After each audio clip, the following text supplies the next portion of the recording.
How could a Venezuelan prison gang transform quiet American suburbs into their operational base?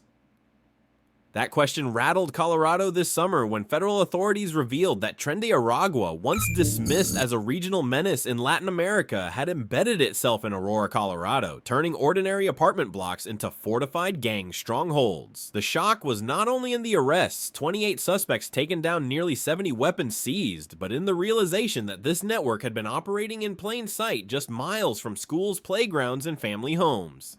Investigators described Tren de Aragua as a criminal brand forged inside Venezuela's collapsing prison system, hardened by brutality and discipline. From those prison walls, the organization expanded across South America, exploiting migration flows and weakened border controls. By 2025, intelligence assessments indicated the group had planted roots in at least 17 U.S. states, with Colorado serving as one of its most brazen footholds. What unsettles policymakers in Washington is not just the scale, but the brazenness. Gang members patrolling stairwells in Aurora's Ivy Crossing complex with rifles slung across their shoulders while families tiptoed around them in silence. Reuters reporting this September emphasized how the Aurora case symbolizes a new phase of organized crime in the Western Hemisphere, not hidden smuggling routes or remote borderlands, but suburban landscapes once thought immune. The FBI confirmed that the suspects were not isolated cells, but part of a broader pipeline connecting drugs extortion and weapons trafficking across multiple states and even back to Colombia. This reflects what DW analysts recently called the suburbanization of transnational crime, where global cartels and prison gangs adapt to blend seamlessly into ordinary immigrant communities.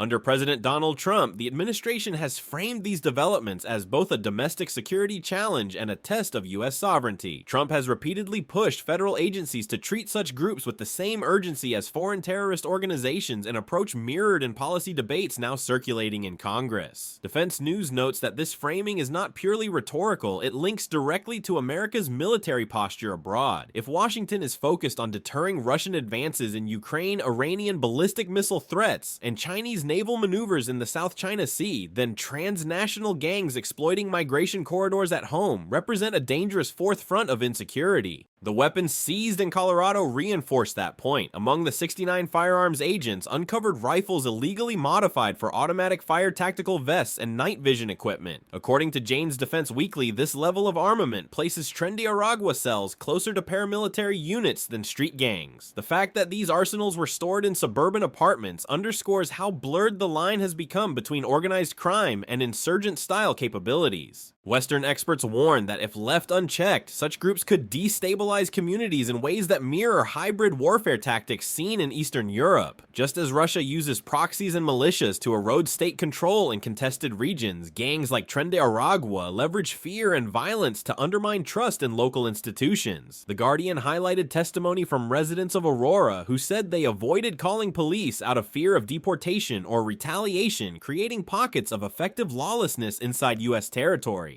The emergence of Tren de Aragua on American soil also intersects with broader geopolitical narratives. As Ukraine pushes deeper into Russian-occupied territory with Western weapons, and Israel continues tense standoffs with Iran and Syria, U.S. officials argue that hostile powers may exploit these criminal corridors to destabilize the homeland indirectly. Could networks like TDA eventually become conduits for foreign intelligence services smuggling or even sabotage? For seasoned military analysts, the Colorado case is a wake-up call. It demonstrates how globalization allows violence born in foreign prisons to echo in American suburbs, challenging conventional ideas of border security. It is no longer enough to secure frontiers. The battlefield has already shifted inward. Families in Aurora learned that truth the hard way, and policymakers in Washington are now grappling with the implications. But here lies the most urgent question: if a Venezuelan gang can transform a Colorado housing complex into a fortress, how many other neighborhoods across America might already be under silent siege? It began not with a raid, but with a contract, one that peeled back the veil on Tren de Aragua's operations inside the United States. Late in 2024, investigators intercepted a chilling deal: $15,000 for a targeted killing with an additional $5,000 promised if the victim's head was delivered as proof. That single lead cracked open an entire hidden world, revealing that this gang was not merely surviving in the shadows, but thriving with a paramilitary-like infrastructure. For 10 months, agents from ICE, the FBI ATF, and the DEA collaborated in one of the most complex undercover operations seen on U.S. soil in recent years. Surveillance teams tracked late-night cash drops in Aurora, recorded coded conversations, and monitored suspicious gatherings in low-rent apartments. According to BBC reporting earlier this year, the sophistication of the operation shocked even veteran law enforcement. It was not improvisation, but strategy, narcotics pipelines, extortion payments routed to Colombia, and weapons caches maintained with military-style discipline. Inside these networks, agents uncovered staggering evidence. Pounds of methamphetamine cocaine shipments bound for distribution hubs, fentanyl packaged for rapid sale, and even pink cocaine marketed to younger users seeking novelty. Alongside the drugs were tools of war, 69 firearms, including rifles altered for automatic fire body armor and tactical gear. Jane's Defense Weekly has described these seizures as evidence of a cartelization model, meaning that Tren de Aragua is operating less like a street gang and more like a hybrid insurgent group with layered supply chains. Strategically, this raises alarms far beyond Colorado. Defense News has pointed out that when criminal organizations adopt military-grade weaponry and infrastructure, the risk is not confined to local law enforcement. These capabilities can intersect with the interests of hostile state actors. Just as Iran supplies militias in the Middle East and Russia arms proxies in Ukraine, there is a growing fear in Washington that transnational gangs could become willing partners in hybrid campaigns against the United States. With President Donald Trump publicly demanding harsher classifications of such organizations, the conversation in Congress now includes whether Tren de Aragua should be designated a foreign terrorist group, thereby unlocking broader counterterrorism tools. But what made the Aurora case particularly unsettling was the setting. This was not an isolated ranch in the desert or a jungle safe house. It was ordinary apartment complexes where immigrant families lived side by side with armed men negotiating murder contracts. The Guardian interviewed Aurora residents who described hallways where rifles leaned casually against walls and children walking to school while avoiding eye contact with watchmen in tactical vests. This blurring of ordinary life and criminal intimidation is precisely why analysts call Tren de Aragua a new breed of threat, part gang, part cartel, part paramilitary. The ripple effects of this revelation spread quickly. According to DW, European law enforcement agencies are now watching closely, concerned that Venezuelan networks could replicate the same model in migrant communities across Spain and Italy, where Tren de Aragua has already been detected. The Colorado case therefore serves as a transatlantic warning: prison-born gangs are no longer bound by geography. At the tactical level, the 10 months of surveillance also highlight the extraordinary patience required. Law enforcement leaders emphasize that without the initial contract-killing lead, this infrastructure might have remained invisible. Analysts note that this is the most dangerous feature of transnational gangs, their ability to operate beneath the threshold of national security urgency until a violent plot forces action. The case has become a textbook example in intelligence circles, illustrating how small cracks of payment, a coded message, can unravel a sprawling network. The most sobering aspect remains the audacity to negotiate killing stockpile rifles and run narcotics pipelines from apartments in suburban Colorado required both confidence and calculation. It signaled that Tren de Aragua believed it could not only infiltrate but dominate space within the United States. This raises a haunting question for audiences everywhere. If a single intercepted murder contract in 2024 exposed such a vast network, how many other contracts remain undetected, waiting to trigger the next revelation? At Aurora's Ivy Crossing complex, the story of Tren de Aragua shifted from hidden networks to open dominance. What should have been an affordable housing community became a fortress. Residents whispered about stairwells patrolled by armed men, hallways where rifles leaned casually against walls, and neighbors forced into silence by fear. For many immigrant families, the choice was unbearable: comply with the gang's demands or risk deportation by reaching out to police. This paralysis is what allowed Tren de Aragua to turn ordinary suburban blocks into the nerve center of their U.S. operations. Cell phone footage that leaked online in early 2025 confirmed the nightmare. Clips showed armed patrols between laundry rooms, lookouts posted with tactical gear, and cash collections from tenants coerced into protection payments. Initially, some officials dismissed the footage as exaggerated, yet as weeks passed, more residents came forward their testimonies, painting a picture of a community held hostage. DW later described Ivy Crossing as a micro-sovereignty, a pocket of territory where local law enforcement presence was effectively suspended.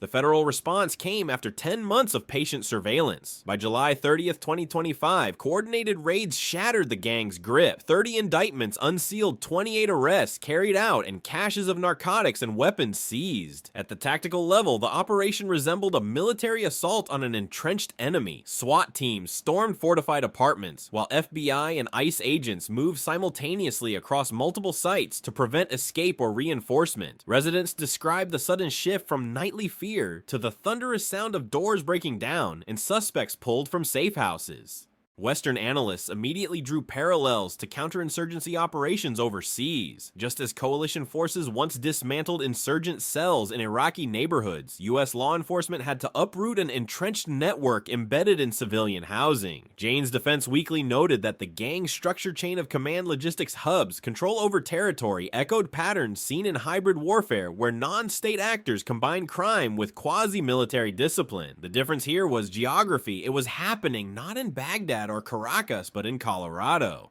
The aftermath revealed stark contrasts. Emergency calls in Ivy Crossing dropped by more than 75% within weeks. Children once again played in courtyards. Yet the scars remained, entire blocks emptied after years of intimidation, residents unwilling to return. The Guardian emphasized that for many immigrant families, the trauma lingers. They had endured years of living under siege while political leaders debated immigration policy, afraid that swift intervention might spark accusations of profiling or xenophobia. This delay in decisive action remains one of the most contentious aspects of the case. Strategically, the Aurora crackdown sends a dual message. To gangs like Tren de Aragua, it proves that the US will commit massive resources, FBI, ICE, ATF, and DEA working together to dismantle embedded cells. To American communities, it shows both the fragility and resilience of suburban life. If one housing complex could be transformed into a fortress, how many others are at risk? And what happens when future gangs adopt even more advanced tactics, such as drones for surveillance or encrypted communications routed through foreign servers? Defense news analysts warn that without structural changes, raids like Aurora may remain reactive rather than preventative. They argue that to secure suburban America, authorities must integrate counterterrorism frameworks with traditional law enforcement. This is especially urgent at a time when U.S. security is stretched thin abroad, supporting Ukraine against Russia's drone swarms, deterring Iran's missile buildup, and countering China's assertiveness in the South China Sea. If adversaries study Aurora, they may see a template for how criminal groups can destabilize America from within. And so the case of Ivy Crossing becomes more than a police success story. It is a warning flare for Washington, NATO allies, and communities everywhere suburban America is no longer beyond the reach of transnational crime. The question for viewers is stark. If law enforcement had not stormed Aurora in July, how long before this fortress expanded into an entire city block, a district, or even a city under silent control? The fall of Ivy Crossing did not end the story, it revealed the scale. By mid-2025, federal intelligence briefings confirmed what residents had long suspected. Tren de Aragua was not confined to Colorado. Cells were active in at least 17 U.S. states, with an estimated 600 members embedded across immigrant corridors from Florida to New Jersey, Texas to Colorado. The Aurora case, however, was the most brazen, exposing how swiftly a prison-born gang could adapt to American suburbia.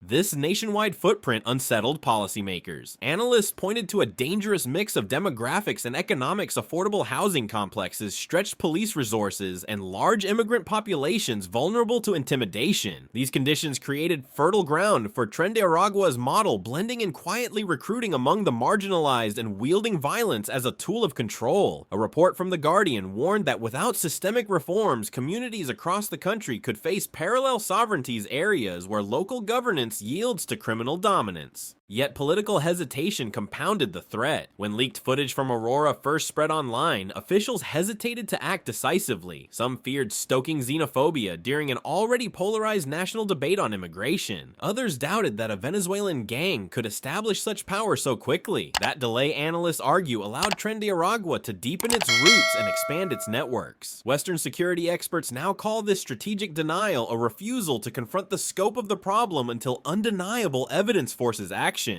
Reuters highlighted how this hesitation reflects a broader struggle in U.S. politics under President Donald Trump. While Trump has demanded stronger enforcement and pushed to designate groups like Tren de Aragua as terrorist organizations, opponents warn that such measures could stigmatize immigrant communities. The debate mirrors divisions seen in Europe, where governments wrestle with balancing security imperatives against fears of fueling xenophobia amid rising migration. Meanwhile, the toll on families was real and immediate. DW reported that immigrant tenants in Aurora were often forced to pay taxes to gang members' cash collections that ensured temporary peace. Many victims lacking legal status remained silent out of fear of deportation. This vulnerability, experts argue, is precisely what transnational gangs exploit. Communities hesitant to engage authorities become captive markets for extortion and recruitment. The implications for U.S. security are profound. If Tren de Aragua could entrench itself in multiple states with relative ease, what does this suggest about America's resilience against more organized adversaries? Defense news analysts caution that networks like TDA blur the line between crime and national security. With arsenals rivaling small militias, these groups could serve as conduits for hostile foreign powers, providing smuggling routes, money laundering channels, or even potential support for sabotage operations inside the U.S. The political climate adds urgency. With Washington already consumed by foreign crises, Russia's renewed offensives in Ukraine, Iran's missile escalations near Israel, and China's aggressive naval drills in the South China Sea, the risk is that domestic threats slip below the radar until they metastasize. This dynamic mirrors lessons from NATO's own struggles focused too narrowly on external battlefronts, and internal vulnerabilities can become pressure points for adversaries. The Aurora raids proved that federal agencies can dismantle entrenched cells when mobilized, yet analysts agree that prevention remains the harder task. Without proactive intelligence, stronger community trust, and clear political resolve, future networks may replicate Ivy Crossing and other unsuspecting suburbs. And as The Guardian concluded, the silence of immigrant families is the greatest ally of organized crime. This leaves a haunting dilemma. How can the United States defend its communities without weaponizing the politics of immigration? And if leaders hesitate again, how long before another suburban fortress rises hidden in plain sight? The Aurora case forces U.S. security planners to grapple with an uncomfortable truth. Transnational gangs like Tren de Aragua are no longer just a policing issue. They have become a strategic concern on par with terrorism. The weapons seized, the command structure uncovered, and the intimidation tactics witnessed in Colorado suggest that these organizations are morphing into hybrid actors with the ability to destabilize not only neighborhoods but national security itself. Defense news analysts have stressed that the Colorado raids uncovered capabilities resembling those of small insurgent groups. Automatic weapons, body armor, tactical coordination, and cross-border financial links positioned Tren de Aragua as more than a local gang. Jane's Defense Weekly went further, arguing that such groups represent proto-insurgencies able to leverage crime for profit, while simultaneously eroding the authority of the state. In strategic terms, this places them in the same category as militias and irregular forces NATO has faced in conflict zones abroad. President Donald Trump's administration has been vocal in reframing the debate. Officials in Washington now discuss treating Tren de Aragua not simply as a criminal enterprise, but as a foreign terrorist organization. Such a designation would unlock counterterrorism tools, expanded surveillance asset freezes, and international cooperation usually reserved for groups like Al-Qaeda or Hezbollah. Critics argue that this risks politicizing law enforcement and stigmatizing migrants, but supporters contend that the scale of the threat demands nothing less. The parallels with global conflicts are striking. In Ukraine, Russia's hybrid warfare combines criminal networks, mercenaries, and disinformation to undermine state stability. In the Middle East, Iran relies on proxies like Hezbollah to project influence while avoiding direct confrontation. Analysts now warn that if hostile states wish to disrupt the U.S. homeland, gangs like Tren de Aragua could serve as ready-made partners, offering logistic smuggling channels and plausible deniability. The NATO dimension cannot be ignored. European officials watching the Colorado case closely see echoes of their own challenges with transnational crime. DW reported that Venezuelan gangs have been detected in Spain and Italy, embedding themselves in migrant communities much as they did in Aurora. For NATO allies, the lesson is clear. Organized crime is not only a domestic policing issue, but a potential vulnerability in the broader security architecture of the West. Meanwhile, the numbers tell a stark story. According to U.S. law enforcement briefings, Tren de Aragua's estimated 600 members in America generate millions annually through drug sales, extortion, and weapons trafficking. The Guardian emphasized that their operations are designed to be modular cells, can collapse in one state yet re-emerge in another, sustained by cross-border connections that stretch into Colombia and Venezuela. This resilience mirrors the persistence of insurgent networks that NATO forces have struggled against for decades. Western experts now argue for a fusion of strategies integrating counterterrorism, counterinsurgency, and traditional policing. That means not only raids and arrests, but also community trust-building, international intelligence sharing, and disruption of financial pipelines. Without this multidimensional approach, Aurora could become a blueprint for the next wave of criminal entrenchment. The broader geopolitical picture amplifies the urgency. As Russia escalates drone attacks in Ukraine, Israel braces for potential Iranian missile strikes, and China intensifies naval drills in contested waters, the United States faces threats on multiple fronts. In this climate, allowing transnational gangs to carve out safe havens inside American suburbs risks diverting attention and resources precisely when the West is most stretched. Thus, the Aurora case is more than a law enforcement milestone. It is a stress test of U.S. strategy.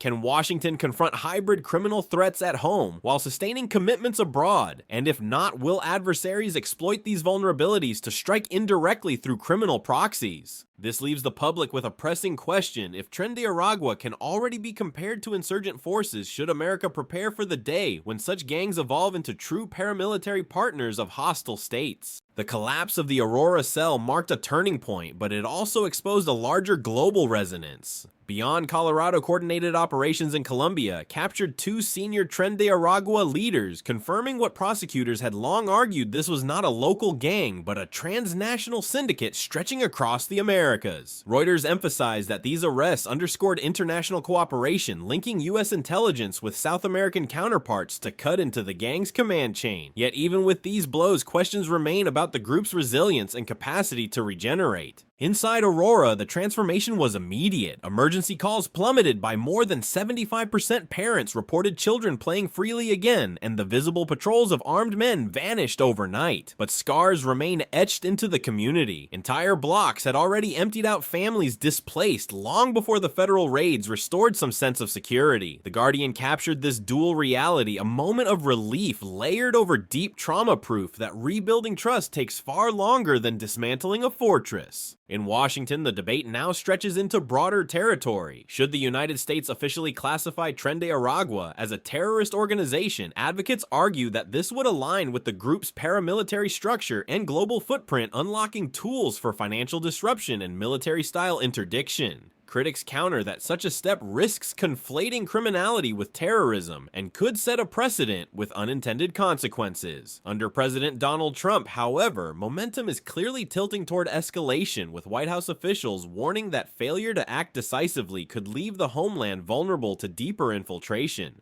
Meanwhile, NATO strategists quietly study the Aurora case. DW analysts noted that the gang's ability to exploit migration flows mirrors tactics long feared in Europe, where Russian operatives and Middle Eastern criminal groups have leveraged diaspora networks. For NATO, Aurora is not merely a U.S. domestic incident, it is a case study in how transnational crime undermines allied societies from within, blurring the line between crime, insurgency, and geopolitics.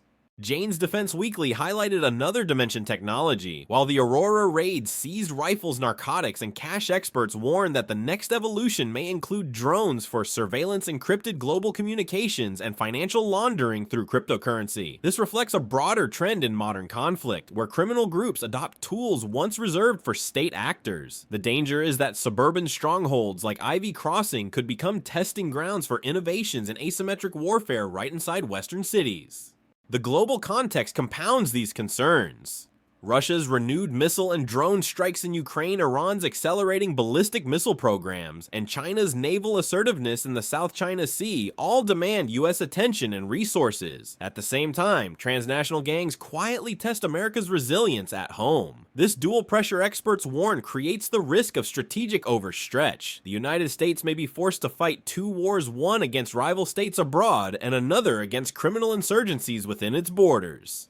For communities in Aurora, however, the questions are more immediate. How do they heal from years of intimidation? How do they trust again in institutions that were slow to act? And how can they be certain that another gang learning from Tren de Aragua's mistakes will not attempt to reclaim the same ground? As the dust settles, the legacy of the Aurora raids is still being written. For some, it is a story of federal victory, proof that patient intelligence and coordinated action can dismantle even the most entrenched networks. For others, it is a sobering reminder of the fragility of suburban peace and the global reach of prison-born violence. The unresolved question now lingers: will the United States confront Tren de Aragua as just another gang, or recognize it as a transnational insurgent force reshaping the meaning of public safety in the 21st century? The Aurora raids of July 2025 shattered the illusion that American suburbs were immune to transnational crime. Federal authorities dismantled Tren de Aragua's stronghold in Colorado, arresting 28 suspects and seizing 69 weapons. What began with an intercepted murder contract revealed a paramilitary-style infrastructure spanning at least 17 U.S. states with links back to Colombia and Venezuela. For residents of Ivy Crossing, it ended months of living under siege, where armed men patrolled stairwells and families paid taxes to survive. Yet the operation also raised profound strategic questions. Analysts warn that groups like Tren de Aragua blur the line between crime and terrorism, resembling hybrid insurgencies more than gangs. With President Donald Trump pushing for a terrorist designation, Washington debates how to respond without stigmatizing immigrant communities. NATO allies too see Aurora as a warning that criminal networks can destabilize societies from within, much like proxy militias abroad. As Russia escalates in Ukraine, Iran threatens Israel, and China pressures the South China Sea, the United States faces a dual challenge, defending against adversaries overseas while preventing criminal insurgents from seizing ground at home. The lesson is clear: security must extend beyond borders, or suburban fortresses may rise again.